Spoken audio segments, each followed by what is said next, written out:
विद्यार्थी मित्रांनो, मी प्राध्यापक सोमनाथ रामचंद्र पावडे, महात्मा गांधी विद्या मंदिर, कला विज्ञान व वाणिज्य महाविद्यालय सुरगाणा येथे मराठीचा सहाय्यक प्राध्यापक म्हणून कार्यरत आहे. आज आपण FY BCom या प्रथम वर्षाच्या निबंध वाङ्मय प्रकार याचा विचार आपण या ठिकाणी करणार आहोत.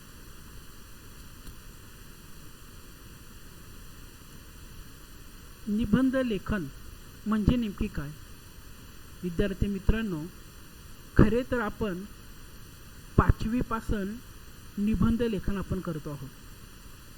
म्हणजे माझी आई किंवा माझी शाळा असे जे काही छोटे छोटे निबंध आहे हे आपण 5वी पासून लिहित आलेलो आहे. पण खऱ्या अर्थाने निबंध हा लेखन प्रकार जो आहे हा खूप व्यापक आहे आणि त्याचा एक विचार आपण या ठिकाणी आज करणार आहोत. निबंध या शब्दाची उत्पत्ती कशी झाली याचा विचार जर आपण केला तर आपल्याला लक्षात येईल की इंग्रजीमध्ये निबंध म्हणजे एसे हा शब्द इंग्रजीमध्ये निबंधासाठी वापरला जातो. आता हा शब्दसुद्धा इंग्रजीमध्ये कुठून आला तर फ्रेंच भाषेतील एसे म्हणजे प्रयत्न करणे या शब्दापासून इंग्रजीमध्ये एसे म्हणजे निबंध हा साहित्य प्रकार आलेला आपल्याला दिसून येतो.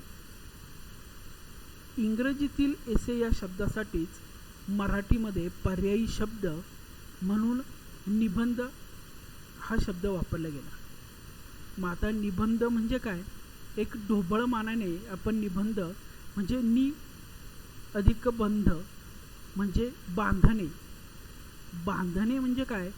विद्यार्थी मित्रांनो, तुम्हाला माहीत असेल रोज सकाळी तुमच्या घरामध्ये एक माळी फुलांची माळ घेऊन आपल्या घरामध्ये येत असतो.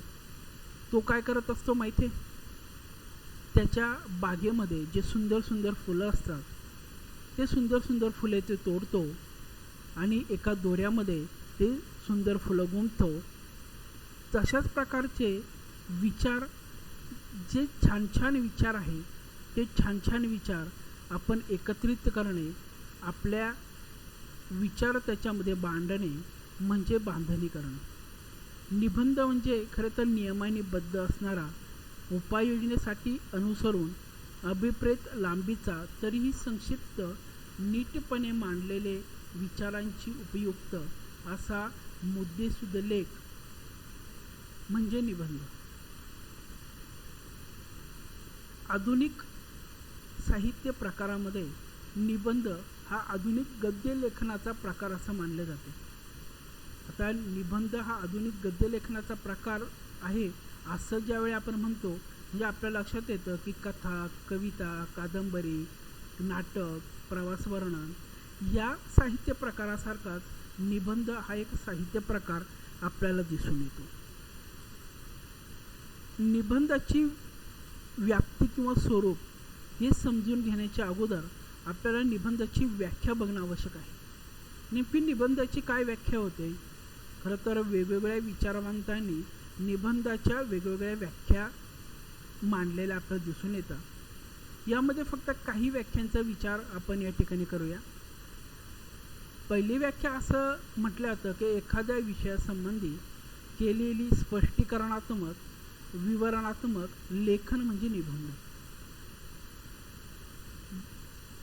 म्हणजे आपल्या हे लक्षात येतं की निबंध लिहित असताना जो विषय आपण, ज्या विषयावरती आपण निबंध लिहिणार आहोत त्याची स्पष्टीकरण आपल्याला व्यवस्थित करता आलं पाहिजे आणि त्याची विवरणात्मक मांडणीही आपल्याला करता आली पाहिजे.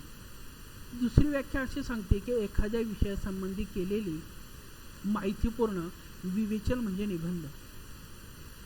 तिसरी व्याख्या अशी म्हणते की एखाद्या विषयाची विविध अंगे सांगून त्यावरील भिन्न भिन्न मतांचे खंडन मंडन करून त्यातूनही काही निष्कर्ष काढणे याला निबंध रचना असे म्हणतात.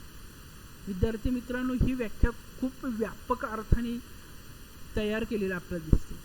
कारण प्रत्येक विषयाचे विविध अंग आपल्याला दिसून येतात. ज्यावेळी आपण निबंध लेखन करतो तेव्हा त्याचे वेगवेगळे अंग आपल्याला दिसतात. पण मग त्यावरती वेगवेगळ्या विचारवंतांनी आपले विचार मांडलेले असतात. ते विचारसुद्धा आपण आपल्या निबंधामध्ये मांडणं, पण त्याचं खंडन मंडन करणं आणि त्यातून चांगले निष्कर्ष काढणं म्हणजे निबंध लेखन, अशी या वाक्याचा अर्थ आहे. चौथी व्याख्या आपल्याला दिसते, तर्कशुद्ध रीतीने केलेली, बुद्धीला आव्हान करणारे सर्व सिद्धांत साधार व सप्रमाण मांडणारे, इतिहास, अनुभव व अवलोकन यांच्या पायावर उभारलेली विचारप्रधान रचना म्हणजे निबंध. विद्यार्थी मित्रांनो, ह्या व्याख्येमध्ये सुद्धा अतिशय व्यापक असा विचार मांडलेला आपल्याला दिसून येतो. ज्यावेळी एखादा लेखक निबंध लिहित असतो त्यावेळी त्याच्या तर्कशुद्ध रीतीने ती बांधणी केली असली पाहिजे, त्याच्या बुद्धीला आव्हानात्मक असले पाहिजे, ह्या मांडला. मग तो इतिहासाचा विषय असेल किंवा त्याला त्याच्या अनुभवामधनं सांगायचे काही गोष्टी असेल, त्या निबंधामध्ये त्याला मांडायचं असेल, पण या गोष्टी त्याच्यामध्ये येणं हे अपेक्षित आहे असं आपल्याला दिसतं. त्याचप्रमाणे निबंधाचे खरे तर 3 स्तरावरती आपल्याला विचार करावा लागतो. त्या 3 स्तरावरती विचार आपण केला की निबंध नेमकी काय असतो किंवा निबंध कसा लिहिला जाऊ शकतो, ह्या विचाराकडे आपण हळूहळू वळतो. खरं तर निबंधाचे 3 स्तर हे करण्यामागचं कारण असं आहे की निबंधाचे अनंत विषय असतात. खरं तर असं म्हटलं जातं की निबंध याला विषयच नसतो, कोणत्याही विषयावरती आपण निबंध लिहू शकतो. आणि म्हणून हे 3 स्तर आपण केलेले आपल्याला दिसून येतात. पहिला स्तर आहे व्यक्तिचित्रण अथवा आत्मचरित्रात्मक निबंध लेखन. यामध्ये प्रामुख्याने आत्मचरित्रात्मक अनुभवपर लिखाण असते. अशा निबंधामध्ये अनुभव कथनातून आजूबाजूच्या ज्या काही गोष्टी आहेत त्या गोष्टींवर भाष्य केलेलं असतं.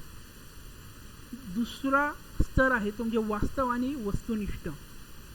या स्तरावरती लेखक स्वतःबद्दल न लिहिता जे वेगवेगळे विषय असतात, म्हणजे विज्ञान आहे, साहित्य आहे, राजकारण आहे, अर्थशास्त्र आहे, त्याचप्रमाणे वाणिज्य आहे, ज्या शाखेमध्ये आपण शिकतो त्या शाखेमध्ये सुद्धा निबंध हा प्रकार आपल्याला दिसून येतो. तर त्या वाणिज्य शाखेवर या विषयावर जे लिहितात ते वस्तुनिष्ठ किंवा वास्तव निबंध असतात. याच्यामध्ये लेखक आपल्या कल्पनाशक्तीचा उपयोग कमी करतो आणि जे वास्तव आहे ते वास्तव मांडण्याचा प्रयत्न या ठिकाणी करत असतो. तिसरा स्तर आहे तो म्हणजे अमूर्त वैश्विक. या स्तरावर लेखक अत्यंत अमूर्त कल्पनाबद्दल लिहितात. असे निबंध त्रयस्थपणे लिहिले जातात आणि त्यात क्वचित वस्तुनिष्ठतेतील किंवा अनुभवात्मक उदाहरणे यामध्ये आलेले असतात, हे आपल्याला दिसते. या 3 स्तरावरून आपल्या एक लक्षात येतं की नकळतपणे या ठिकाणी आपल्याला निबंधाचे प्रकारसुद्धा कळतील की कशा प्रकारे निबंधाचे वेगवेगळे प्रकार असतात. आता निबंधांच्या प्रकारांकडे जर आपण वळलो तर आपल्याला एक लक्षात येईल की निबंधाचे खरं तर त्या निबंधाच्या रचनेवरनं वेगवेगळे प्रकार पडू शकतात, पण एक सांकेतिक दृष्टिकोनातनं निबंधाचे काही प्रकार मांडलेले आपल्याला दिसून येतात. यामध्ये वर्णनात्मक, कथनात्मक, चिंतनात्मक, कल्पनात्मक, चरित्रात्मक किंवा आत्मचरित्रात्मक, वैचारिक, ललित, वाणिज्यविषयक, तसेच व्यक्तिचित्र, वादात्मक, चर्चात्मक, वैज्ञानिक असेही प्रकार आपल्याला दिसून येतात. खरं तर मी म्हटल्याप्रमाणे वेगवेगळे विषय हे निबंधाचे असू शकतात. आता वर्णनात्मक हा जो विषय आहे, वर्णनात्मक या निबंध लिखाणामध्ये काय येतं, यात साधारणतः कल्पनेला या ठिकाणी वाव असतो, पण या ठिकाणी स्थळ, प्रसंग, देखावा, वस्तू या गोष्टींचे वर्णन याच्यामध्ये केलेलं असतं. हे समजा माथेरानला आपण फिरायला गेलो होतो तर तिथले वर्णन करणं, किंवा चांदण्या रात्रीची सहल, पावसाळ्यातील एक दिवस, हातरुमाल, पुण्याचा गणेश उत्सव किंवा नाशिकचा गणेश उत्सव, यासारखे जे काय वर्णनात्मक आपण एखादी गोष्ट जे बघतो त्याचं वर्णन करणं याच्यामध्ये येतं. आता कथनात्मक म्हणजे काय की एखादी कथा स्वरूपामध्ये तो निबंध लिहिला जातो. एखादी गोष्ट घेतली जाते आणि त्या गोष्टीची वर्णन अतिशय छान प्रकारे त्या निबंधामध्ये केलं झालं, त्याला कथनात्मक म्हणतात. चिंतनात्मक याच्यामध्ये साधारणतः चिंतन लेखकाने ज्या विषयावरती त्याला निबंध लिहायचा आहे त्याच्यावरती सखोल चिंतन हे लेखकाने केलेलं असतं आणि तो मांडण्याचा प्रयत्न तो यामध्ये करत असतो. चरित्रात्मक किंवा आत्मचरित्रात्मक. आता चरित्रात्मक आपल्याला माहिती आहे का, लेखक स्वतःविषयी ज्यावेळी लिहितो त्याला ते किंवा त्याला आपण आत्मचरित्रात्मक असं म्हणतो. किंवा चरित्रात्मक म्हणजे दुसऱ्याविषयी पण लिहिणं. एखादा समजा आपण निबंध लिहितो की नाही, माझा आवडता नेता, माझा आवडता राजा, ह्यासारखे जे काही निबंध आहे चरित्रात्मक निबंधामध्ये आपल्याला मोडतात. त्याचप्रमाणे काही वैचारिक निबंध असतात. या वैचारिक निबंधामध्ये खरं तर एक वेगळे विचार याच्यामध्ये मांडलेला असतो. यामध्ये विज्ञान सारखा विषय आपल्याला येतो. आपल्याला माहीत असेल की महाराष्ट्रामध्ये अनेक विचारवंत होऊन गेले. यामध्ये टिळक, आगरकर, सावरकर, केळकर, शिम परांजपे यांनी जे विचार मांडले ते वैचारिक लेखन त्यांनी केलं. ह्या असे ज्या विचारवंतांनी जे विचार मांडून ठेवले याला आपण वैचारिक निबंधामध्ये आपण त्याला टाकतो. यामध्ये अनेक विषय याच्यामध्ये येताना आपल्याला दिसून येतात. त्याचप्रमाणे ललित निबंध म्हणजे काय, यामध्ये लेखकाला आपल्या कल्पनाशक्तीला वाव देण्याचा खूप मोठा तो हे करू शकतो. कारण तिची कल्पनाशक्ती जशा प्रकारे ढळेल त्या प्रकारे तो निबंध लिहू शकतो. याच्यामध्ये लेखक अलंकारिक भाषेचा वापर मोठ्या प्रमाणामध्ये करत असतो आणि त्या माध्यमातून जी भाषाशैलीसुद्धा निबंधाची जी असते ती अतिशय छान भाषाशैली लेखक त्या ठिकाणी मांडू शकतो हे आपल्याला या ठिकाणी दिसून येतं. आणि म्हणून ललित निबंध हा लेखकाला आपल्या कल्पनाशक्तीला मोठ्या प्रमाणात वाव देण्यासाठी या ठिकाणी असतं. वाणिज्यविषयक निबंधाचा विचार जेव्हा आपण करतो आपल्याला असं वाटतं आपण वाणिज्य शाखेचे विद्यार्थी आहोत तर वाणिज्यविषयक काय निबंध लिहू शकतो. पण विद्यार्थी मित्रांनो, हे निबंधसुद्धा आपण 11वी 12वीला असताना आपण लिहिले. जसं आम्ही ग्राहक, ग्राहक हाच राजा, असे ग्राहक, किंवा सहकार चळवळीचे महत्त्व, विना सहकार नाही उद्धार. त्याचप्रमाणे जाहिरातीचे युग ह्यासारखे जे काही निबंध आहे, किंवा मी बँकेमध्ये दिलेलं ॲप्लिकेशन, किंवा मी बँकेमध्ये करत असलेली नोकरी, या विषय म्हणजे वाणिज्यविषयक निबंध याच्यामध्ये येतात. त्याचप्रकारे काही व्यक्तिचित्रात्मक, वादविवादात्मक, चर्चात्मक, वैज्ञानिक असे निबंध आपल्याला दिसतात. वैज्ञानिक निबंधसुद्धा खूप मोठ्या प्रमाणे विद्यार्थी मित्रांनो हे लिहिले गेले. महाराष्ट्रामध्ये सुद्धा यावरती खूप मोठ्या प्रमाणामध्ये लेखन झालेलं आपल्याला दिसून येतं. आता निबंध लेखनाचे काही तंत्रे असतात. ती तंत्रे जर आपण समजून घेतले तर आपला निबंध नक्कीच चांगला होऊ शकतो.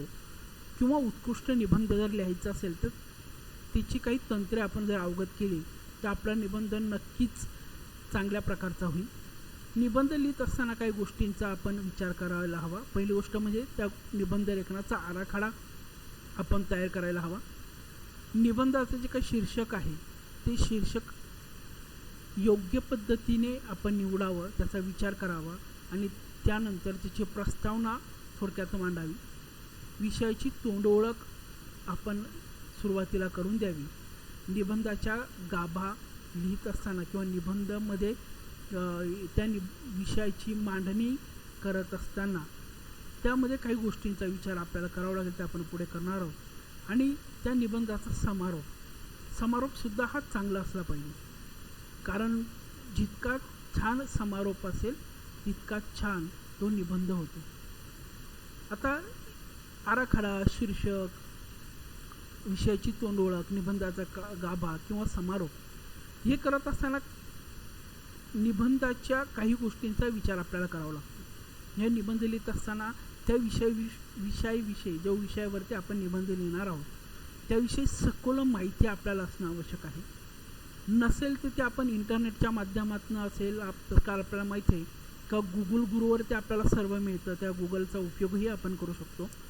तर ती माहिती, सखोल माहिती घेणं, त्याचं विवरण करणं, त्यानंतर ते स्पष्टीकरण त्याचं करणं, त्याचं विवेचन छान प्रकारे आपल्याला त्या निबंध लेखनामध्ये करता आलं पाहिजे. आपण मागील जे व्याख्या बघितली त्या व्याख्यानुसार त्याच्यामध्ये तर्कशुद्धता असणं आवश्यक आहे.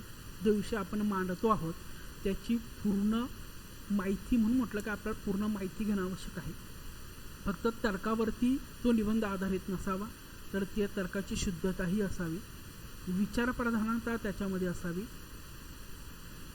कल्पनात्मक निबंध असेल तर कल्पनात्मकता त्यामध्ये असावी.